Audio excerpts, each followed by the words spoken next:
Il y a un exercice que je vous conseille de faire, c'est de redéfinir ce qui est normal pour vous. Par exemple, moi j'ai accepté qu'il était normal que des gens qui soient différents, qui n'aient pas les mêmes ambitions que moi, trouvent mon approche absolument horrible, stupide, puérile, ou je ne sais quel autre qualificatif qu'ils vont utiliser. Je considère tout à fait normal que des gens qui sont différents vont me rejeter d'emblée plutôt que d'essayer de me comprendre.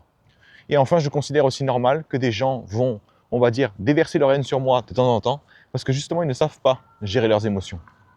Et là, certains d'entre vous vont me dire, ouais, mais pourquoi est-ce que je considérais ça comme normal? Parce que pour moi, en fait, c'est inacceptable ce genre de comportement. Et justement, il est là le problème. C'est que quand vous considérez qu'un comportement n'est pas normal, par exemple, vous allez en souffrir quand vous allez être, on va dire, victime de ce comportement. Et pourquoi est-ce que je veux arrêter de souffrir? Parce que mon rêve, il est déjà assez difficile à réaliser. Et si je commence à souffrir pour des problèmes qui finalement sont très récurrents et qui vont à l'encontre de mon éducation, au lieu de m'adapter à la réalité, je vais juste souffrir en boucle. Et du coup, j'avancerai jamais. Finalement, alors, cette histoire de redéfinir ce qui est normal pour moi, c'est juste pour me permettre de voyager plus léger. Ça n'implique pas que moi, je vais respecter les gens. Je vais justement continuer de les respecter. Je vais continuer de leur expliquer. Je vais continuer de faire preuve de pédagogie.